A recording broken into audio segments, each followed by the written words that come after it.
സുഹൃത്തുക്കളെ, സഹോദരങ്ങളെ, എല്ലാവർക്കും ന്യൂസ് കേരള TVM-ലേക്ക് സ്വാഗതം.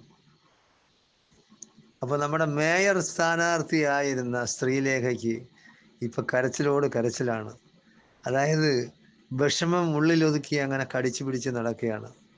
യാതൊരു കാരണവശാലും ഒരു കൗൺസിലർ ആയി തുടരാൻ അദ്ദേഹത്തിന് തീരെ ആഗ്രഹമില്ലാതായിരിക്കുകയാണ്. മോഹിപ്പിച്ചു, ആന കൊടുത്താലും കിളിയെ ആശ കൊടുക്കല്ലേ എന്നാണ്. അപ്പോൾ അങ്ങനെയാണ്, പഴയ ഒരു ചെല്ലുണ്ട്, ആന കൊടുത്താലും കിളിയെ ആശ കൊടുക്കല്ലേ. അപ്പോൾ ആനയാണ് കൊടുത്തത്, അങ്ങനെ കൊടുക്കാൻ പാടില്ലായിരുന്നു. ആശ അത്രമാത്രം കൊടുത്ത്, അതായത് ശ്രീലേഖയെ മുന്നിൽ നിർത്തിയാണ് ഒരു പരിധി വരെ BJP തിരുവനന്തപുരം കോർപ്പറേഷനിൽ തിരഞ്ഞെടുപ്പിനെ നേരിട്ടത്. അവർക്ക് ആദ്യമേ വാഗ്ദാനം ചെയ്ത്, ജയിച്ചാൽ നിങ്ങൾ തന്നെയാണ് മേയർ. സത്യവുമായിരുന്നു എല്ലാ ഭാഗത്തു നിന്നും. അതായത് വേറെ കൂടുതൽ പറയണ്ട, രാജീവ് ചന്ദ്രശേഖർ നേരിട്ട് തന്നെയാണ് പറഞ്ഞത്.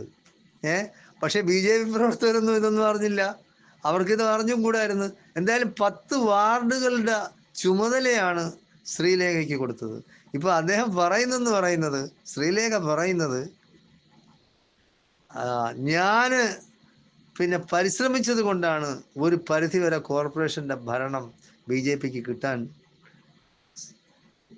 ഇടയാക്കിയതെന്നാണ്. അതായത് ഒരു പക്ഷേ ശ്രീലേഖ മത്സരിച്ചില്ലായിരുന്നുവെങ്കിൽ BJPക്ക് ഭരണം തന്നെ കിട്ടുമായിരുന്നില്ല എന്നാണ് അദ്ദേഹം വിശ്വസിക്കുന്നത്. എന്തായാലും അദ്ദേഹത്തിൻ്റെ സംസാരത്തിൽ നിന്ന് വളരെയധികം നിരാശയിലാണ് കഴിയുന്നതെന്നാണ് കാണുന്ന ഓരോരുത്തർക്കും മനസ്സിലാവും. ആശ ഇത്രത്തോളം കൊടുത്തിട്ട് അവസാനം അത് അവരെ പാലം വലിക്കുക എന്ന് പറയുന്നത്, അത് ചെയ്തത് എന്തായാലും ശരിയല്ല. അദ്ദേഹത്തിന് ഭയങ്കരമായ ആഗ്രഹം ഉണ്ടായിരുന്നു. മേയർ പോയിട്ട് ഡെപ്യൂട്ടി മേയറെങ്കിലും ആക്കിയില്ലല്ലോ എന്നുള്ളതാണ്. ഇനിയിപ്പോൾ അതിൽ കൂടിയ സാധനങ്ങളൊന്നും ഇനി അവിടെ ഇല്ല.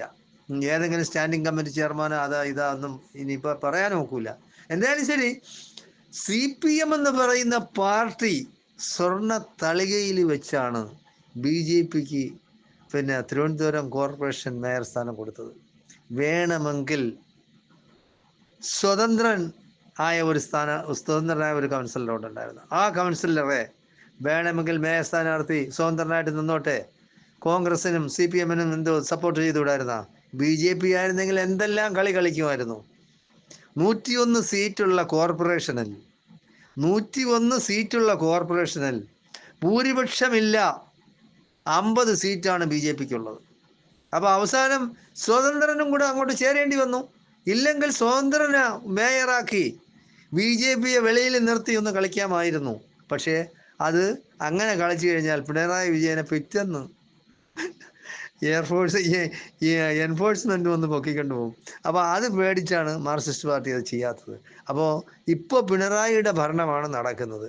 പിണറായി എന്താണ് കൽപ്പിക്കുന്നത്, ആ പ്രജകൾക്ക് അത് കേൾക്കാനേ കഴിയൂ, അതെങ്ങനെ പ്രവർത്തിക്കാനേ കഴിയൂ. അതിനെ ചോദ്യം ചെയ്യുന്ന ഒരു നല്ല CPM-കാരൻ മാർക്സിസ്റ്റ് പാർട്ടിയിൽ ഇല്ലാതെ പോയി. അതുപോലെ തന്നെയാണ് പാലക്കാടും അവർക്ക് ഭൂരിപക്ഷമില്ലായിരുന്നു. സ്വർണ്ണ തളികയിൽ വെച്ച് തന്നെയാണ് പാലക്കാടും മുനിസിപ്പാലിറ്റിയുടെ ചെയർമാൻ സ്ഥാനം കൊടുത്തത്. അപ്പോൾ ഇത് രണ്ടും മാർക്സിസ്റ്റ് പാർട്ടി അല്ലെങ്കിൽ പിണറായി വിജയൻ മനഃപൂർവ്വമായിട്ട് ചെയ്യിച്ചതാണ്. അത് പറയാണ്, അവരങ്ങനെ ആക്കേണ്ട കാര്യമല്ല, ഇങ്ങനെ ആക്കേണ്ട കാര്യമല്ല. അതേസമയം CPM അല്ലാതെ വേറെ ഏതെങ്കിലും ഒരു രാഷ്ട്രീയ പാർട്ടി ആയിരുന്നുവെങ്കിൽ അവർ പ്രതിപക്ഷവും, അതായത് കോൺഗ്രസും UDF-ഉം LDF-ഉം ഒന്നിച്ച് നിൽക്കുമായിരുന്നു. പക്ഷേ ഈ വർഗീയതയെ അല്ലെങ്കിൽ ഫാസിസ്റ്റ് പാർട്ടികളെ അതായത് എതിർക്കാനുള്ള ശക്തി പോലും ഇന്ന് കമ്മ്യൂണിസ്റ്റ് പാർട്ടിക്കും LDF-നും ഇല്ലാതെ പോയി എന്നുള്ളതിൽ നമ്മൾ ജനാധിപത്യ മതേതരത്വ വിശ്വാസികൾ വളരെയധികം ദുഃഖിക്കേണ്ട കാലമാണ്. അതായത് എങ്ങനെയാണ് ഈ മാർക്സിസ്റ്റ് പാർട്ടി ഇത്രയും തരം താഴാൻ കഴിയുന്നത്? പണ്ട് കാലത്ത് കോൺഗ്രസിന് എതിരെ BJP-യുമായിട്ട് ചേർന്നിട്ടുള്ളവരാണ് മാർക്സിസ്റ്റുകാർ. അത് നമ്മൾ മനസ്സിലാക്കണം.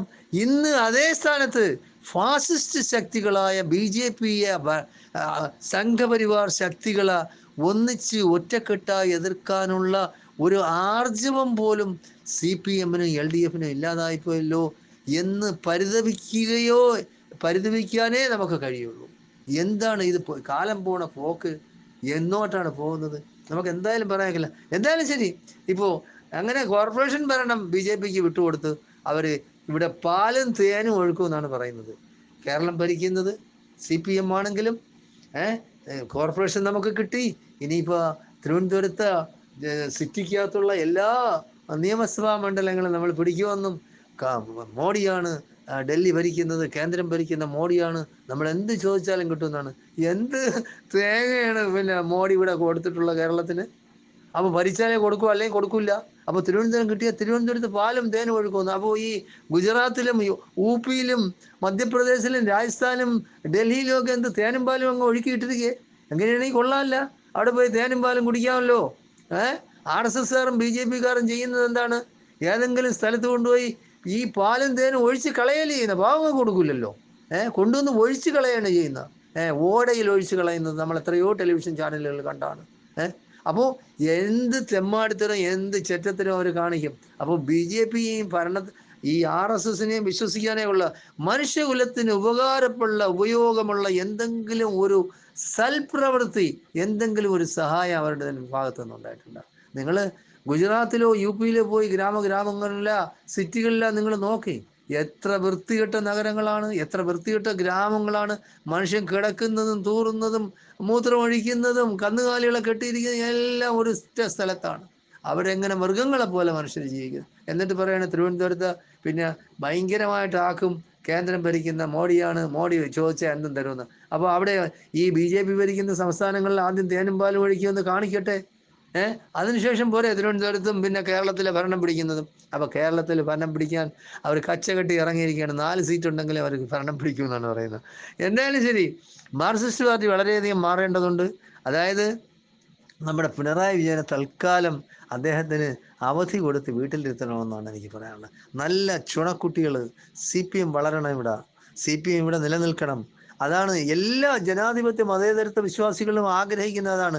CPMന് ചില പറട്ട നേതാക്കന്മാരുണ്ട്. അവർക്ക് കോൺഗ്രസും UDFും ഇല്ലാതിരിക്കുന്നതാണെന്നല്ല, അവർക്ക് നല്ലതെന്ന് പറഞ്ഞ് പിന്നെ BJP വരുന്നതാണ്. ചില സമയത്ത് ഇലക്ഷൻ വരുമ്പോൾ അവർ പറയുന്നുണ്ട്, ഞങ്ങളും BJPയും തമ്മിലാണ് മത്സരം, UDF ഇവിടെ വിഷയമല്ല എന്ന്. അതിന് മനസ്സിലാക്കി കൊടുത്ത്. അപ്പോൾ തദ്ദേശ സ്വയംഭരണ തെരഞ്ഞെടുപ്പ് നടന്നപ്പോൾ എല്ലാവരും കൂടെ മനസ്സിലാക്കി കൊടുത്ത് ആര് തമ്മിലാണ് മത്സരമെന്ന്. അപ്പോൾ അതുകൊണ്ട് കൂടുതലൊന്നും ദീർഘിപ്പിക്കാതെ കഴിയുന്നത്ര BJP ഒറ്റപ്പെടുത്താൻ വേണ്ടി എന്ത് ചെയ്യണം, സംഘപരിവാറിനെ ഒറ്റപ്പെടുത്താൻ വേണ്ടി എന്ത് ചെയ്യണമെന്ന് LDFും UDFും തീരുമാനിക്കുക. ചില സ്ഥലങ്ങളിൽ അഡ്ജസ്റ്റ് ചെയ്തായാലും, നേമത്തായാലും വട്ടിയൂർക്കായാലും ഒരു സ്ഥലത്ത് UDFന് LDF സപ്പോർട്ട് ചെയ്യുകയും ഒരു സ്ഥലത്ത് LDFന് UDF സപ്പോർട്ട് ചെയ്യുകയും ചെയ്യണം. അങ്ങനെയെങ്കിലും സീറ്റ് അഡ്ജസ്റ്റ്മെന്റ് നടത്തി ഈ സംഘപരിവാർ ശക്തികളെ ഭരണസിരാ കേന്ദ്രത്തിൽ അടുപ്പിക്കരുതെന്നാണ് ജനാധിപത്യ വിശ്വാസികളും മതേതര വിശ്വാസികളും ആഗ്രഹിക്കുന്നത്. അതിനനുസരിച്ച് ഇവിടെയുള്ള ഈ നേതാക്കന്മാരെങ്കിലും പ്രവർത്തിച്ച് കാണിക്കണമേ എന്നാണ് ഞങ്ങൾക്കെല്ലാം പറയാനുള്ളത്. സാധാരണ ജനങ്ങൾക്ക് പറയാനുള്ളത് അതാണ്. അപ്പോൾ യാതൊരു കാരണവശാലും അവരെ അടുപ്പിക്കരുത്. ഇവിടെ അടുപ്പിച്ചു കഴിഞ്ഞാൽ എന്തെല്ലാം വികൃതി തരമാണ് കാണിക്കുന്നത്. അവരുടെ മനസ്സെന്ന് പറയുന്നത് വളരെ വൃത്തികെട്ട മനസ്സാണ്. ഇവിടെയുള്ള ആളുകളെ കൊണ്ട് ചാണകവും മൂത്രവും കുടിപ്പിക്കും. അവർ വേണമെങ്കിൽ കോർപ്പറേഷനകത്ത് ചാണകവെള്ളം തെളിക്കും. അതിൽ പിന്നെ നമ്മൾ പോയി ഇരിക്കേണ്ടി വരും. എന്തായാലും ശരി, നമുക്ക് നല്ലതെന്ന് പറയുന്നത് ഈ ഫാസിസ്റ്റ് ശക്തികളെ നമ്മൾ നിഷ്കരണം, യാതൊരു കാരുണ്യം അവരെടുത്ത് കാണിക്കരുത്. അവരുടെ ഭരണത്തിൽ നിന്ന് അകറ്റി നിർത്തണം. അവരവരുടെ പാടും പിന്നെ കൊണ്ട് അവർ മൂത്രം കുടിക്കുകയെ പിന്നെ ഈ പശുവിൻ്റെ ചാണകം, പശുവിൻ്റെ, കാളയുടെ, എരുമയുടെ ഏത് ചാണകം വേണമെങ്കിലും തിന്നോട്ടെ. ഇവിടെ മനുഷ്യരെ കൊണ്ട് തീറ്റിക്കാനായിട്ട് നിങ്ങൾ ശ്രമിക്കേണ്ട. നമ്മൾ, അതായത് കേരളക്കാർ പ്രത്യേകമാണ്. ചില സുരേഷ് ഗോപി എന്നെ കുറച്ച് നാൾ മുമ്പ് പറഞ്ഞാണ്, നിങ്ങൾ എന്നെ ചാണക സംഘി എന്ന് വിളിച്ചോളൂ, എന്നാലും വിഷമല്ല. കാര്യം അധികാരം കിട്ടിയാൽ മതി. എന്തെങ്കിലും അധികാരം കിട്ടിയാൽ നിങ്ങൾ എന്നെ ചാണക സംഘിയെന്നോ വേറെ എന്ത് സംഘിയെന്നോ വിളിച്ചോളാനാണ്. അപ്പോൾ ഇതൊക്കെ നമ്മൾ കണ്ടും കേട്ടും വളരുന്നതാണ്. അവരുടെ ധാർഷ്ട്യവും അവരുടെ അഹങ്കാരവും ഇവിടെ എന്തെല്ലാം കലാപം ഉണ്ടാക്കാൻ ശ്രമിക്കുമോ ആ രീതിയിലുള്ള എല്ലാ കലാപവും ഉണ്ടാക്കാൻ അവർ കോപ്പ് കൂട്ടുകയാണ്. വളരെയധികം ശ്രദ്ധിച്ച് സൂക്ഷിച്ച് നിന്നില്ലെങ്കിൽ ഇവിടെ അവർ നിർബന്ധമായിട്ടും കലാപം ഉണ്ടാക്കും. ഏതെങ്കിലും കലാപം ഉണ്ടാക്കുന്നത് എന്തിനാണ്? ഒരു 10 സീറ്റ് 5 സീറ്റാ കിട്ടണം. അവർക്കൊരു സീറ്റ് പോലും കേരളത്തിൽ നിന്ന് കിട്ടാൻ സാധ്യത ഉള്ള ഒരു മുന്നറിയിപ്പായിട്ട് അവർക്ക് യാതൊരു കാരണവശാലും ഒരു സീറ്റും കിട്ടാൻ നമ്മൾ ഇടയാക്കരുതേ. നിങ്ങൾ തമ്മിൽ എങ്ങനെ ഏതെങ്കിലും രീതിയിൽ അഡ്ജസ്റ്റ്മെന്റ് നടത്തി നിങ്ങൾ അവരെ പരാജയപ്പെടുത്തി കേരളത്തിൽ നിന്നും BJPയും സംഘപരിവാർ ശക്തികളെയും കെട്ടുകെട്ടിക്കണമെന്നാണ് എനിക്ക് പറയാനുള്ളത്. നന്ദി, നമസ്കാരം. ജയ് ഹിന്ദ്, ജയ് ഭാരത്.